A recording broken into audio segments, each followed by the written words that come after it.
the beginning of the movie, we are introduced to a man and his wife, namely, Paul and Jane. The two are dining on a fine evening in their house. The table is sparsely lit with candlelight, and the husband and wife are eating in silence. The only noise that can be heard is the tinkling of cutlery as they cut their food. Jane awkwardly looks at Paul and tries to say something, but decides against it. Throughout the dinner, she glances at him several times, trying to start any kind of conversation to end the awkwardness. Paul, on the other hand, hardly acknowledges her. His entire focus is on his food, that he seems to be enjoying greatly. Having had enough of acting like strangers, Jane wipes her hands and gets up. She picks up the bottle of wine on the table and approaches her husband. Jane hopes to stir up a conversation again, but as she tries to pour him the alcohol, he covers his glass with his palm. Jane is taken aback, but she doesn't react.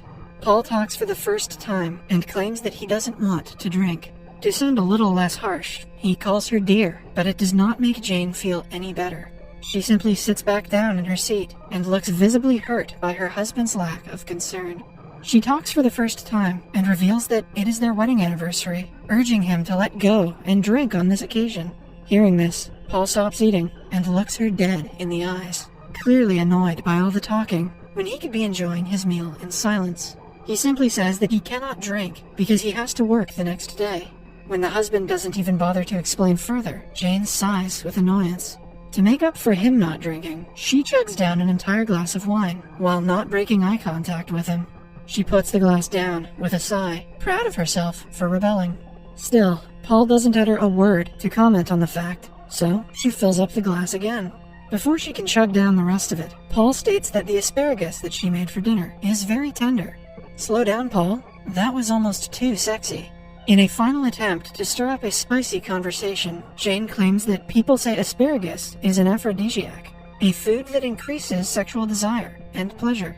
The wife is hoping for an interesting reply from him, but is left disappointed when he asks her where she heard that from. She stammers and claims that she heard it from some people. Jane appears to have gotten nervous after the question. She quickly puts food in her mouth to keep from talking, but it doesn't go unnoticed by the husband. Paul doesn't question her further, and they settle back to their old routine. Only a few seconds later, he calls her dear and asks her about her day. This is the last straw for Jane.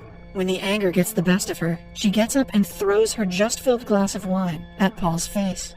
Having enough of his nonchalant and uptight behavior, she asks him to shut up and have a drink for once. She also comments that he is only a mere computer analyst and not a surgeon, so nothing is going to change if he drinks a glass of wine for a special occasion.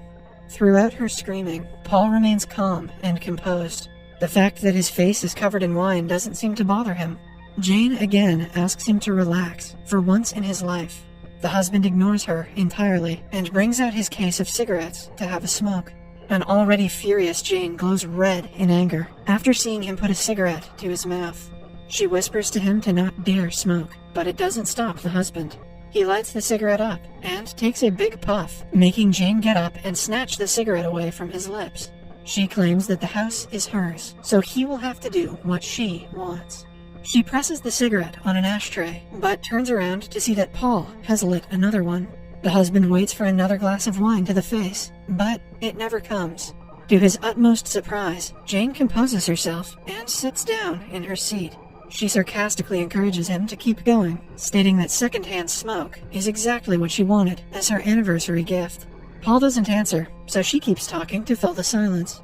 Jane claims that she only gets the privilege of stilted conversations with her husband on a normal day. She ironically adds that if she is extremely lucky, she might get a short mechanical sexual intercourse from him. The insult hurts Paul's feelings, and he finally shows a hint of emotion on his face.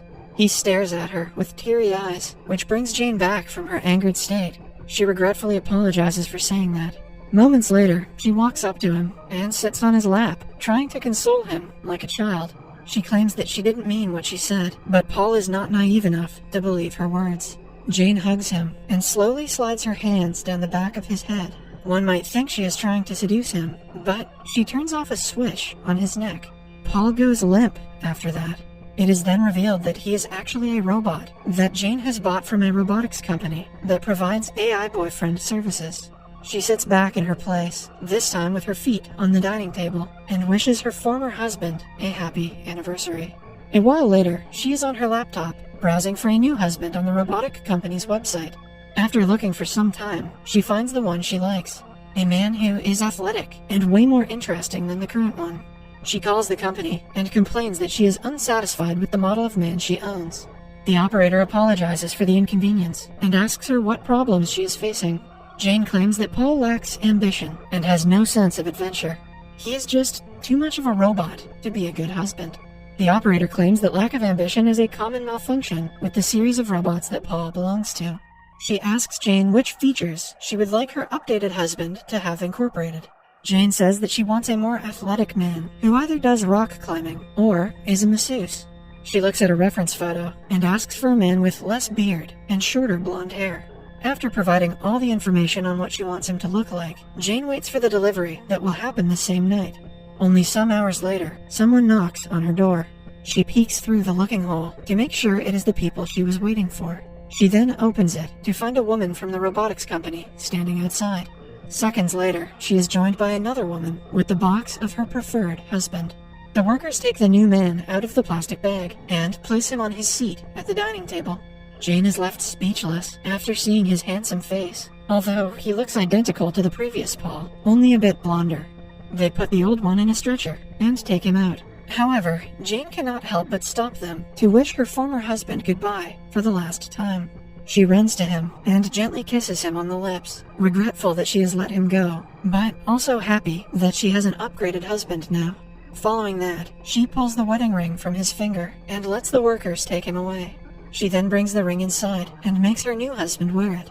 The upgraded version of Paul is already fitted with his old memories, so Jane will not have to bother to introduce herself and take their relationship from the start. Great, this way Paul already knows that she's argumentative and abusive.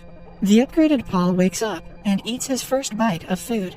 Jane waits for him to say something, but he doesn't. However, she doesn't appear to be disappointed. She offers him a glass of wine, but like the previous Paul, this one also declines, and claims that he has a big climb the next day, proving how similar he is to the not upgraded version. He also comments that the asparagus is very tender. Every model of Paul is uncontrollably sexy. However, something shifts in the conversation following that. Jane starts to act submissive, like the not upgraded Paul did. She affirms that the vegetable is in fact good, and doesn't continue the conversation.